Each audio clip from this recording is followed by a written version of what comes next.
ఎంత పనిచేసేవరా, చదువుకున్నావు, మంచి ఉద్యోగం చేస్తున్నావు, మన వంశానికి కీర్తి తెస్తావు అనుకున్నాను. చివరికి నువ్వు చేసింది ఇదా? అది కదన్నయ్య, అసలు జరిగింది ఏమిటంటే? ఏమిటయ్యా జరిగింది? మా పెంపకంలో 10 మందికి ఆదర్శంగా తయారవుతావు అనుకున్నాం కానీ ఇలాంటి ఉత్తమరాలి మీద అత్యాచారం చేసి అధోగతికి దిగజారిపోతావు అనుకోలేదు. వీళ్ళు చెప్పింది నువ్వు నమ్ముతున్నావా? అంటే నాకు పట్టుకోవటానికి కేసులు లేక నీ మీది రేప్ కేసు నేనే బనాయించానంటవా? ఆంధ్ర సీడెడ్ నైజాం ఏరియాలో నన్ను మించిన పోలీస్ ఆఫీసర్ ఎవడు లేడు సిన్సియారిటీలో. అండర్స్టాండ్? నువ్వు నిజంగా ఆ పాపం చేయకపోతే ఆవిడ తన రిక్షాలో తను వెళ్తానంటే స్నేహితుని అడిగి కారు తీసుకొచ్చి మరి ఆవిడ నుంచి తీసుకెళ్ళావు. ఆమంతో తల్లి మూసుకుపోయి తారులో నువ్వు కామంతో కళ్ళు మూసిపోయావు కాబట్టి ఇంత దారుణాన్ని కొడగట్టు. ఆ అమ్మాయి చూడు ఎలా ఏడుస్తుందో.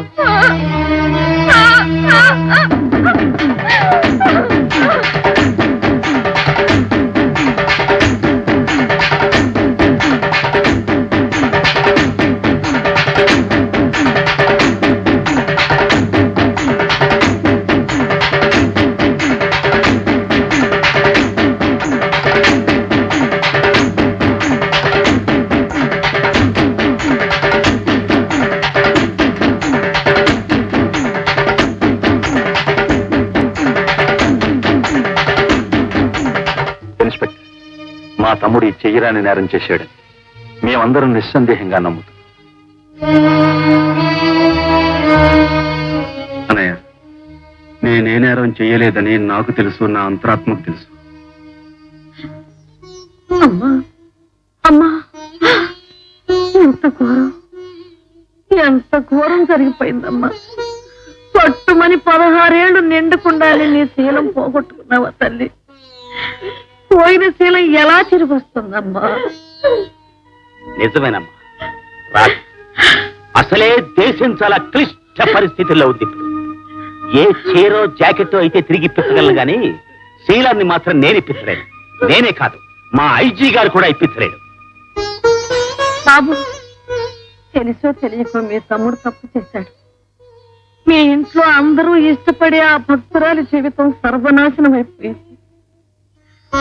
బాబు గారు, ఆ భక్తురాల్ని మీ తమ్ముడికిచ్చి పెళ్లి చేస్తే ఆమె జీవితం బాగుపడుతుందేమోనని మీరు ఎందుకు ఆలోచించటం లేదు?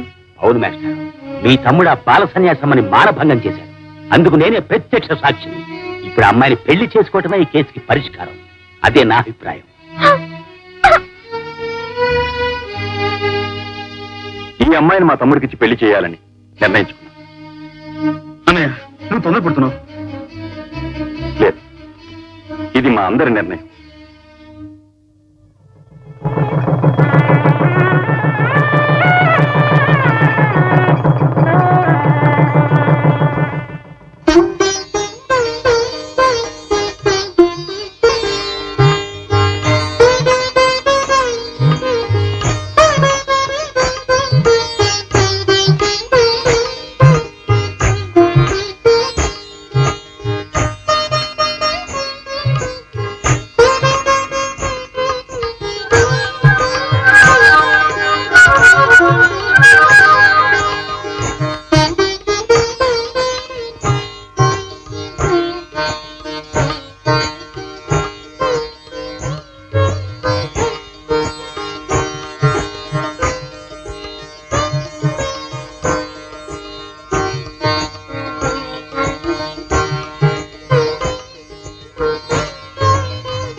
నాటకం ఎందుకడవి నాటకం?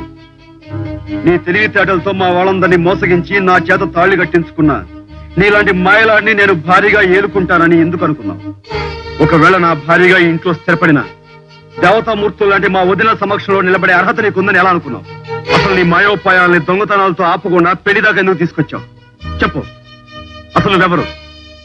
చెప్పకపోతే ప్రాణాలు తీస్తాను. చెప్పు. చెప్తానండి, చెప్తాను. నన్ను చంపేస్తారన్న భయంతో కాదు, నిజం చెప్పాల్సిన సమయం వచ్చింది కాబట్టి చెప్తున్నాను. జయలక్ష్మితో మీ పెళ్లి జరిపించాలని మీ పెద్దవాళ్లు నిర్ణయించగాని ఎలాగైనా ఆ పెళ్లి జరగకుండా ఆపేయాలని నేను ఈ నాటకం ఆడాను. ఆవిడతో నా పెళ్ళైతే నీకేమిటి అభ్యంతరం? ఆవిడ మీరనుకున్నట్టుగా కనకరాజు కూతురు కాదు. ఏమిటి నువ్వనేది? కనకరాజు కనకరాజు కాడు. అతని అసలు పేరు కొండబాబు.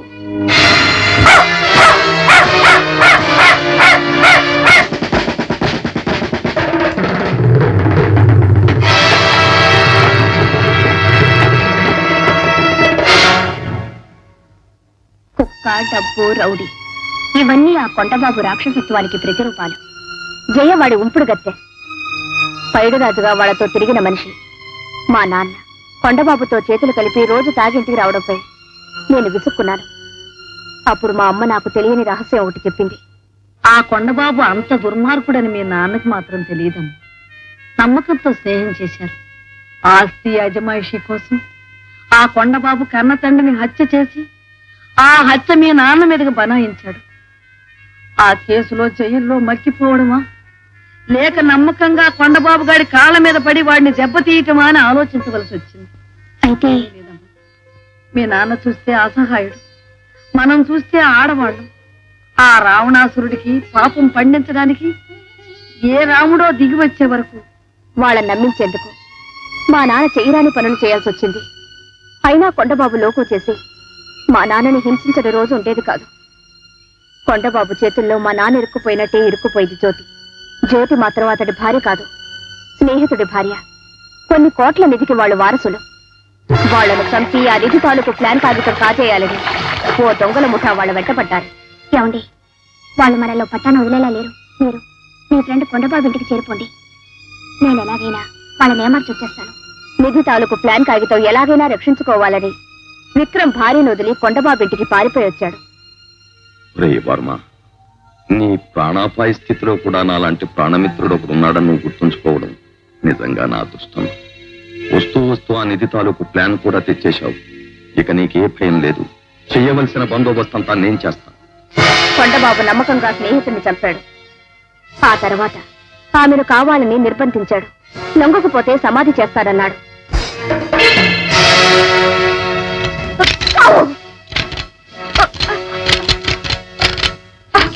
నువ్వు లొంగిపోవడంలో గల ఉద్దేశం ఇదన్నమాట.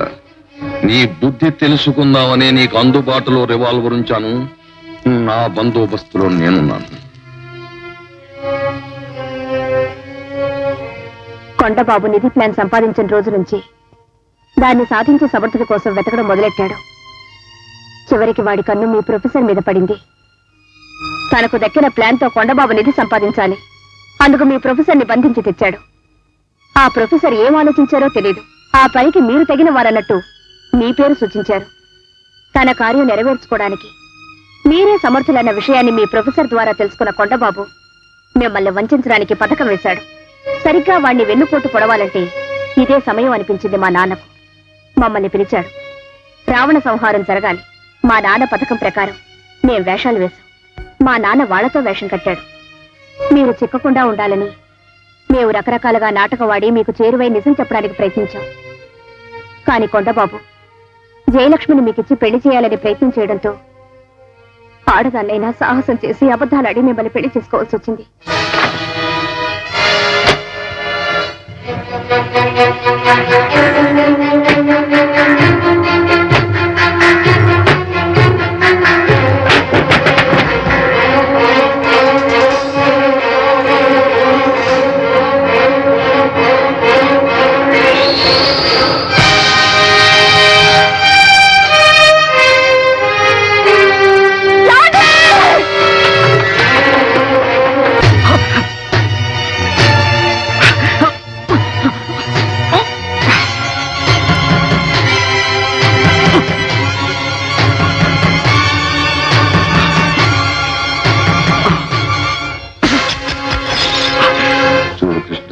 నేనెవను ఎందుకింత భాగవతం ఆడాల్సి వచ్చిందో నా నోటితో నేనేమి చెప్పనక్కర్లేదు. ఏం చేతంటే నీకు అర్జెంటుగా అడ్డదారిలో పెళ్ళమైపోయిన ఆంజనేయులు గారి కూతురు ఆల్రెడీ నా గురించి చెప్పేసింది కనుక నిన్నిప్పుడు బంధించి తీసుకెళ్లడమే నా కార్యక్రమం.